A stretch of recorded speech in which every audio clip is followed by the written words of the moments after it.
Hello everyone.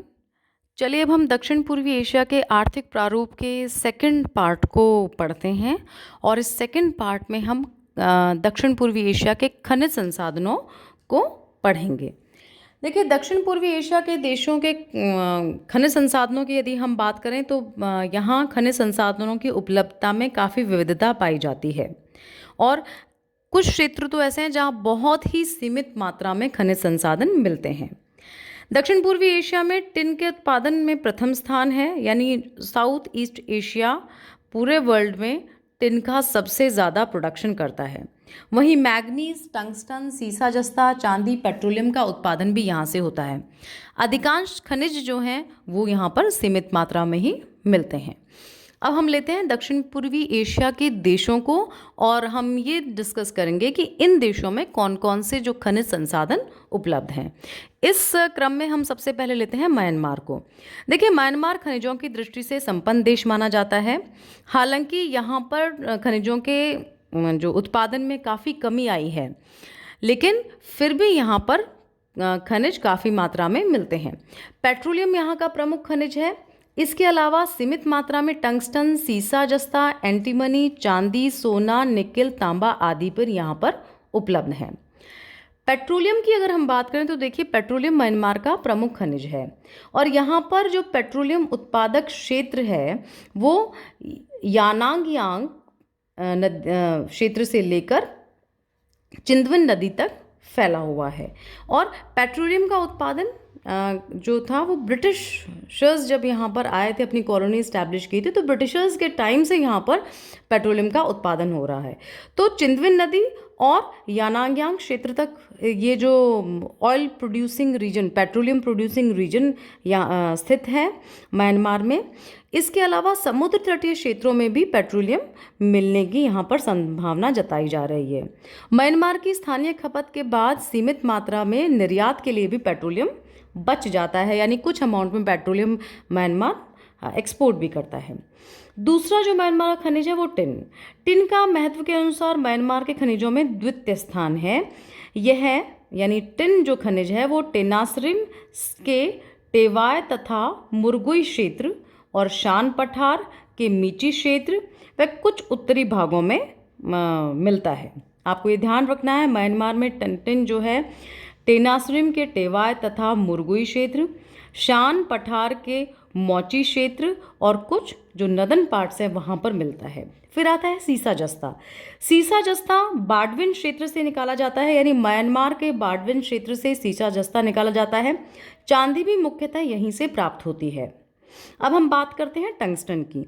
Tungsten उत्पादन क्षेत्र तेनासरिम का पर्वतीय क्षेत्र है। निकेल, एंटीमनी और जिप्सम भी यहाँ से उपलब्ध है, या यहाँ से हम कह सकते हैं निकाला जाता है।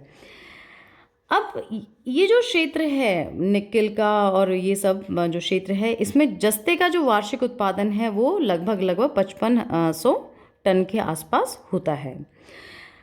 इन खनिजों के अलावा म्यांमार में अनेक बहुमूल्य खनिज भी उपलब्ध हैं, जैसे सोना। सोना मुख्यतः ऊपरी म्यांमार में नदियों की रेत से निकाला जाता है। इसके अलावा मितकाना क्षेत्र में भी सोना उपलब्ध है। आपको ध्यान रखना है, जगह का नाम मितकाना क्षेत्र। ओके, मितकाना क्षेत्र से ही हीरा और जेड भी प्राप्त होता है और साथ ही साथ रूबी भी यहाँ से निकाला जाता है। इसका रूबी जो प्रेशस स्टोन है, इसका स्रोत मेगांग के उत्तर में मितकाना क्षेत्र ही है। तो ये खनिज थे म्यांमार क्षेत्र के। अब हम चलते हैं थाईलैंड की ओर। देखिए, थाईलैंड में उपलब्ध खनिजों में टिन सबसे ज़्यादा महत्वपूर्ण है और विश्व के टिन उत्पादन देशों में इसका फोर्थ पोजीशन है। यह विश्व का लगभग 11% टिन उत्पादन करता है, यानी थाईलैंड विश्व का लगभग 11% टिन उत्पादित करता है। हालांकि पिछले कुछ टाइम से टिन के प्रोडक्शन में कमी आई है, लेकिन फिर भी इसका अच्छी मात्रा में टिन प्रोड्यूस हो रहा है। टिन थाईलैंड में मुख्यतः रेनांग, ताकुआपा नदी की निचली घाटी, पेगांग आदि क्षेत्रों से प्राप्त होता है। आपको ध्यान रखना है, थाईलैंड में टिन कहाँ कहाँ से प्राप्त होता है? रेनांग, ताकुआपा नदी की निचली घाटी, पेगंगा आदि क्षेत्रों से प्राप्त होता है। थाईलैंड का दूसरा इंपॉर्टेंट खनिज है वोल्फ्राम।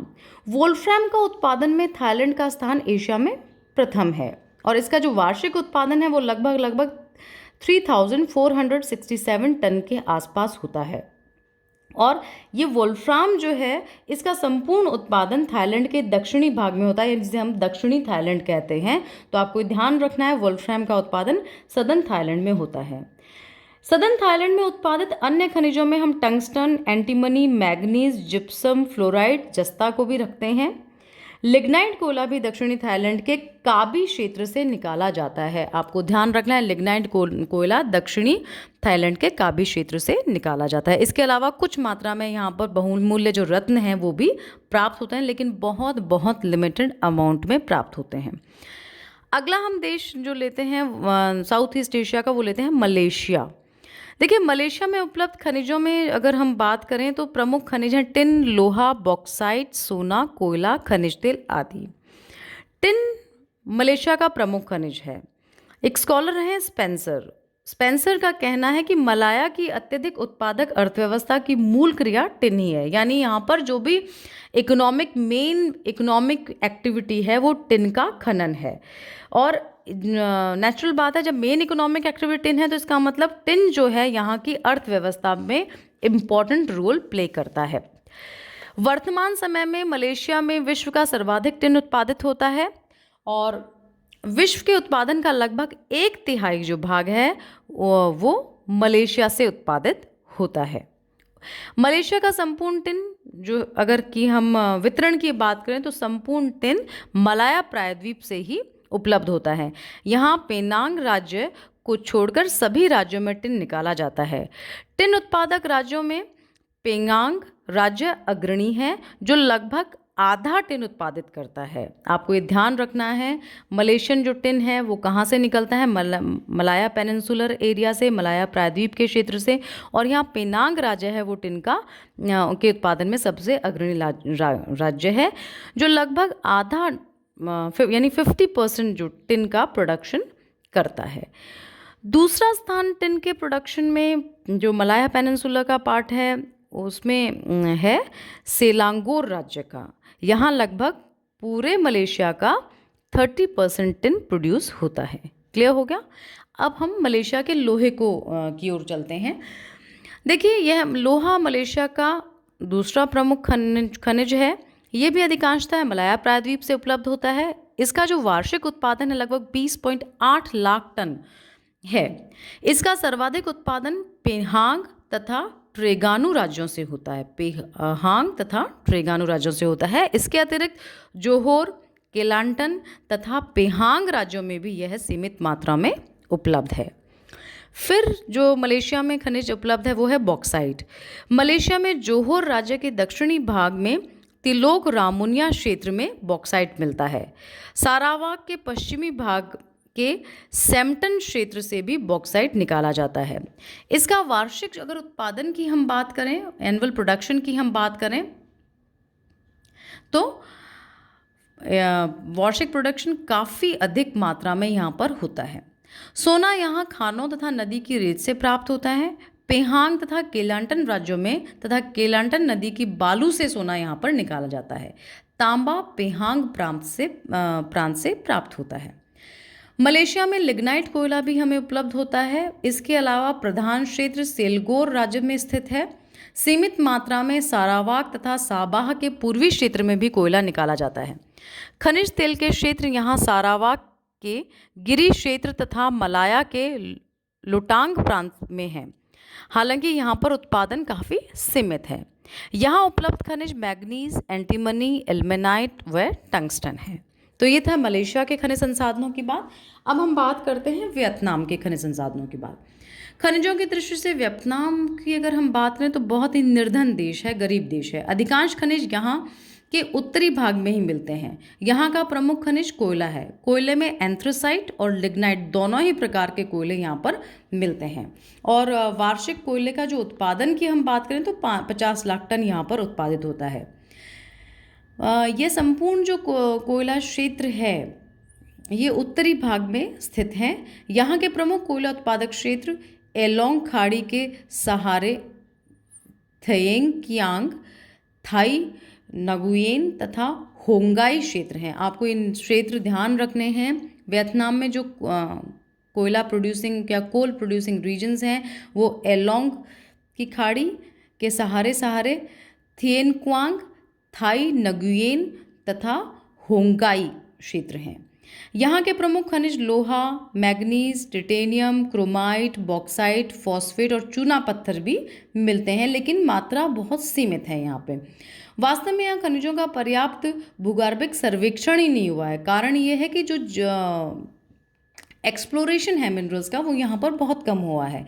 हाल ही में किए गए सर्वेक्षण द्वारा विशाल बॉक्साइट और वोल्फ्राम एंटीमनी के भंडार मिले हैं यहाँ पर, और निकट भविष्य में अगर हम देखें तो और जितना भी मिनरल्स का एक्सप्लोरेशन किया जाएगा तो यहाँ पर मिनरल्स प्राप्त होने की संभावना है।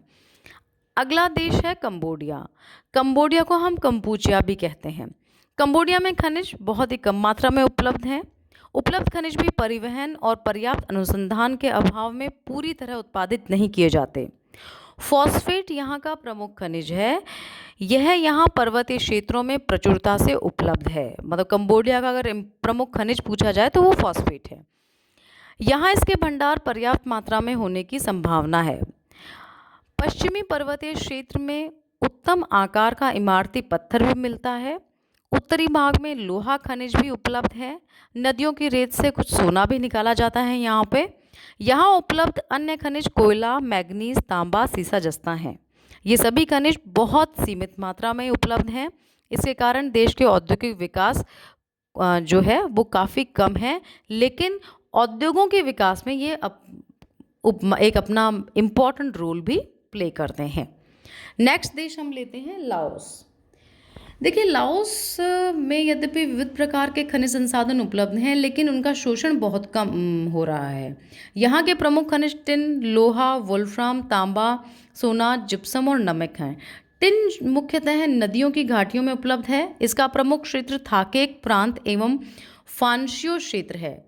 टिन का वार्षिक उत्पादन काफ़ी कम है, लगभग या हम कह सकते हैं मात्र 1500 टन ही है।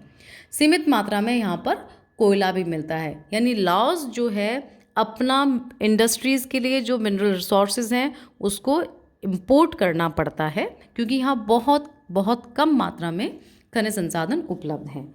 उसके बाद हम आते हैं इंडोनेशिया। इंडोनेशिया के खनिजों में सर्वाधिक महत्वपूर्ण पेट्रोलियम है। ये पेट्रोलियम जो है वो दक्षिण पूर्वी एशिया का और अगर हम पेट्रोलियम के प्रोडक्शन की बात करें इंडोनेशिया में, तो ये दक्षिण पूर्वी एशिया का सबसे बड़ा तथा विश्व का 10वां पेट्रोलियम उत्पादक देश है। यहाँ प्रतिदिन 14.7 लाख बैरल पेट्रोलियम का उत्पादन होता है। यहाँ के अगर ज्ञात पेट्रोलियम भंडार की हम बात करें तो ज्ञात पेट्रोलियम भंडार की मात्रा 130 अरब बैरल है। इसके अलावा विस्तृत क्षेत्र में यहाँ परतदार चट्टानें हैं तथा जल निमग्न तटों पर और अधिक पेट्रोलियम मिलने की यहाँ पर संभावना भी है। इसका सबसे अधिक उत्पादन सुमात्रा द्वीप में होता है। यानी इंडोनेशिया में सबसे अधिक जो पेट्रोलियम का उत्पादन है वो कहाँ से हो रहा है? सुमात्रा द्वीप से। दूसरे जो क्षेत्र हैं वो कालीमांतान, उत्तरी जावा, पश्चिमी इरियन द्वीप भी हैं। सुमात्रा में पैलिम्बांगन, मेदन, जाम्बी क्षेत्र पेट्रोलियम उत्पादन के लिए प्रमुख हैं। यहाँ पर काफ़ी नलकूप खोदे गए हैं। पेट्रोलियम का यहाँ से निर्यात भी, एक्सपोर्ट भी किया जाता है और पेट्रोलियम क्षेत्रों के पास ही प्राकृतिक गैस भी वृहत मात्रा में उपलब्ध होती है। प्राकृतिक गैस की सुरक्षित राशि का अगर अनुमान लगाएं तो अप्रॉक्सीमेटली 3470 अरब क्यूबिक फीट यहाँ पर गैस उपलब्ध है। यहाँ इसके संग्रह करने का एक विशाल कारखाना भी स्थापित किया गया है। उसके पेट्रोलियम और नेचुरल गैस के अलावा जब हम कोयले की बात करें तो देखिए, कोयला सुमात्रा द्वीप पर सबसे अधिक प्राप्त होता है। सुमात्रा द्वीप पर इसकी प्रमुख खानें बुकित, असम तथा उम्बिलिन में हैं।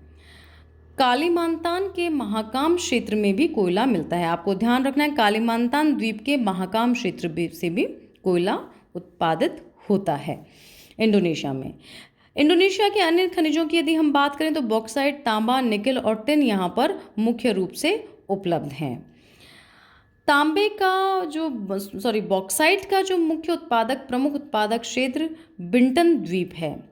तांबा मुख्यतः इरियन जया द्वीप के ईस्टबर्ग पर्वतीय क्षेत्र से निकाला जाता है। आपको ध्यान रखना है, इंडोनेशिया में तांबा मुख्यतः एरियन जावा द्वीप के ईस्टबर्ग पर्वतीय क्षेत्र से निकाला जाता है। तांबा के साथ यहाँ मिश्रित रूप से सोना भी उपलब्ध है। तांबे का वार्षिक उत्पादन लगभग 2.4 लाख टन होता है। तांबे के बाद हम लेते हैं टिन को। टिन उत्पादन में इंडोनेशिया जो है विश्व का 5वां स्थान रखता है। इससे विश्व का लगभग 7% टिन उत्पादन यहाँ से होता है। यहाँ का आधे से अधिक टिन बांका द्वीप से निकाला जाता है। और अन्य उत्पादक क्षेत्रों की यदि हम बात करें तो बिलिंगटन एवं सिंकैप द्वीप जो है वहाँ से भी तांबा उत्पादन किया जाता है। तो टिन प्रोडक्शन में अगर हम देखें तो बांका आइलैंड के बाद बिल्टन व सिंकैप जो आइलैंड्स हैं वहाँ से भी इंडोनेशिया का तांबा निकाला जाता है। उसके बाद आता है निकिल का उत्पादन भी टिन उत्पादक क्षेत्रों में ही होता है। निकिल का इंडोनेशिया में वार्षिक उत्पादन लगभग 10 लाख टन के आसपास है। तो ये हुए इंडोनेशिया के मिनरल रिसोर्सेज।